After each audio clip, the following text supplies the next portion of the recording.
Hey, this is Scott from WriteAboutDragons.com. I'm here today with Met Ivy Harrison. She's a published author. She has 6 books published, a couple upcoming. She has a PhD in German literature from Princeton and German BA from BYU, our very own BYU, where I'm from and Brandon is. And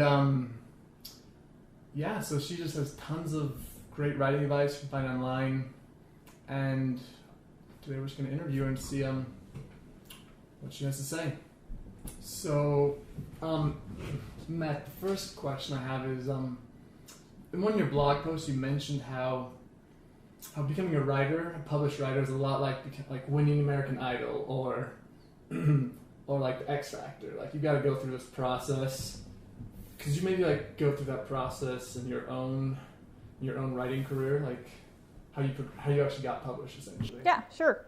So part of the reason I wrote about it is because my daughter actually went to an audition for the X Factor, and she's a singer. She has many dreams about becoming, a star, and I tell her constantly, I don't know anything about music. I actually started learning to play the piano when she started taking lessons when she was about 12 or 13. I was driving her 30 minutes each way to her lessons, and I thought, if I'm going to be doing that, I might as well get lessons myself. I kind of always wanted to learn how to play an instrument and never really had. So anyway, I started taking lessons with her, but the only thing I know about music is things that I've learned in the last 5 years, and I practice maybe 20 minutes a day, so still limited. Anyway, I took her off to audition for the X Factor, I think it was in 2010. And she has done other auditions. She auditioned for America's Got Talent when she was 11, so in 2008. And this was our second time. And so I had a little bit more of an idea of how it worked. I've been surprised at how often my lessons from writing can be applied to the music career. I suppose just because it's an artistic career and the arts do have a lot in common. So one of the first steps to going is you have to figure out where the auditions take place. So for a writer, I think that is similar to finding out how to send out manuscripts. You'd be surprised how many times people will come to me, just neighbors, who will say, I have a friend or my granddaughter wants to submit and she doesn't know what to do. They literally have no idea, do you type out the manuscript? Do you send it to an agent first? Do you send it to an editor? And how do you get the addresses for these people? Are they secret information? This is the sort of information that you find out if you follow things online. So if you're doing X Factor auditions, you have to go to the X Factor webpage and they'll have all the information. You have to wait for a specific time. They allow you to audition and you have to go to the location that they tell you to do. So for the writing world, that means you have to wait for the specific window. Sometimes publishing houses only have certain windows when they allow people to submit manuscripts, and you also have to follow the rules. Now, sometimes the rules may seem ridiculous in the writing world, but you still have to follow the rules. A lot of the times the rules seem like they're set up on purpose to just make things hard for you. For these auditions, I think to myself, seriously, how hard would it be for a company like this to set up auditions in 20 different cities instead of the 3 cities that they set them up in? The reality is, I know they pretend that the judges are actually there. The judges are not there on the open audition days. They just have a bunch of crew, camera crew is just there taking a video of the people who are auditioning. And then someone picks out who they like, and then there's secondary auditions where the judges actually come based on these primary auditions. They could literally open it up to anyone to send a video online to them just as well as they could do this. Why do they make you go to this particular location? It's because they think that making you go to this location weeds out a lot of people who are less dedicated and aren't as good. They get less submissions that way, and that's actually something they want. In the writing world, it's still the same way. It's obviously easier to send anything email, but most editors, it's changing right now, but many editors still do not accept anything but paper submissions. They simply do it because it cuts down on the number of people who send in submissions. So that's the first step, finding out what the rules are, finding out where you go, how you send your manuscript in. Once you figure that out... Could you summarize maybe what?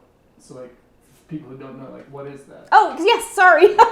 So it's so obvious to me. Yes, so neighbors come to me. How do you find out this information? Easiest source for somebody who doesn't know how to get along on the computer is to go to the library. They have a book called Guide to the Literary Marketplace that has names and addresses of almost every literary agent. You do have to go through a lot of slog to figure out if that person is interested at all in the genre that you're writing in, which means you have to know what genre you are writing in. Are you writing in the children's genre? Children's includes everything from picture book to middle grade, which is Brandon's Alcatraz series, to young adult, which is Holly Black and Libba Braid. For lay people, it can be hard sometimes to distinguish between young adult and adult, but technically those are all children's. So that's a big umbrella, but adult is a huge umbrella that includes romance, fantasy, science fiction, horror, almost everything. Nonfiction is a huge umbrella. So you've got to know what those terms are. And so Literary Marketplace is a good place to go. Writer's Digest publishes gigantic tomes every year that have magazine addresses where you can send to editors of a magazine. If you have a magazine piece, short stories would be magazine pieces.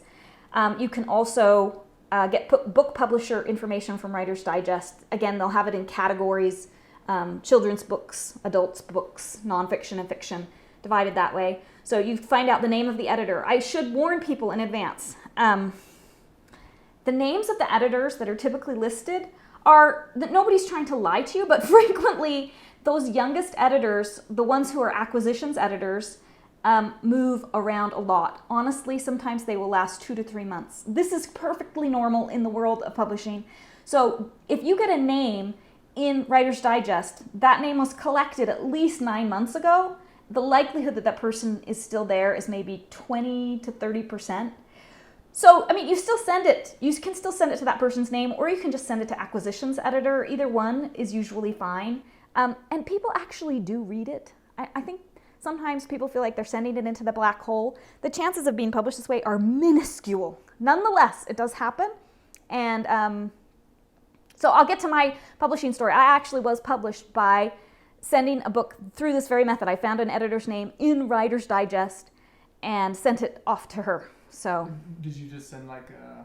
I sent a proposal, which is a summary, usually a 1 to 2 page plot summary of your book, plus the first 3 chapters. That's generally what people think of as a proposal. But again, follow the guidelines as exactly as possible. Every single publisher will have a different list of what they want, and that's why you go to the book, because you find out not only the address, but you find out if they're interested in only a query. Many publishers and editors will not look at anything but a query. Some will not look at anything, and honestly, if they say they do not accept unsolicited submissions, they are absolutely serious. If you send them to something, they will just dump it in the garbage, or they will send it directly back to you. They are not joking about that. Most places, you have to have an agent, which is why I suggest the Literary Marketplace rather than the Writer's Digest. Literary Marketplace has all the agents, and you're going to need an agent anyway, so you might as well start getting one now. Did you submit it to both editors and agents? No, I wouldn't recommend submitting to editors and agents at the same time. I understand the temptation to do that. The problem is that if you end up getting an agent, the agent will be very frustrated that you have already sent to editors and gotten no's from them. A lot of times an agent will want to do revisions with you and then send it off to editors. And they'll feel like they have a better chance of getting a yes if you give them the chance to do that before you've collected all these no's. Yes, they can resubmit, but it makes their job harder and it makes them feel like you're not being a professional. So they request that you send to them. I would say never ever submit exclusively to an agent. If an agent demands an exclusive submission, I would either not submit to them or lie to them. I don't know, should I say that? Maybe I wouldn't lie, but I would say in the letter, I'm submitting this to many agents at the same time, just so they know. Mm-hmm. I don't think they have any right to ask you to wait for the year it will sometimes take an agent to get to you. But anyway, yeah, you need that information first. The first step is figuring out what you're going to do with the manuscript. Of course, before that is writing the manuscript, which is another whole process. And it really shouldn't be forgotten about, because like with my daughter, a lot of the time what happens is that you get a no, and the no just means you didn't do your work before you came. You're not good enough yet to even be really considered seriously.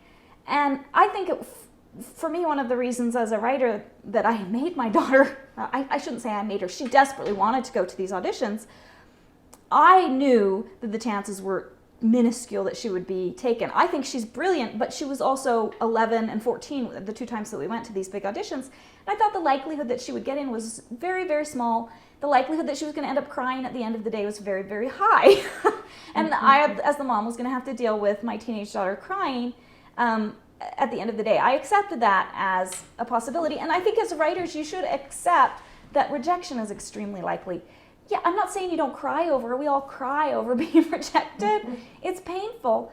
But knowing that that's the way it's going to be, the way it's likely to be, I think will help you to have a plan for how to go forward. I think one of the reasons I was successful was my sister, when I was 12, married a man, Rick Walton, who is a picture book writer. And although he and I don't write similar manuscripts at all, he showed me very clearly how you break into the business. And it was by writing a zillion manuscripts and sending them out one at a time. He would finish a manuscript, get it critiqued, revise it, send it out. And then as soon as he sent it out, he would work on something else. There was no lag time. There was no like, oh, I wonder what's going to happen with that manuscript. I mean, you do that, wonder that for a tiny moment, but mostly you're just working on something else. And for my daughter, that was true. You look at the audition information and you don't stop taking your music lessons. You continue to work.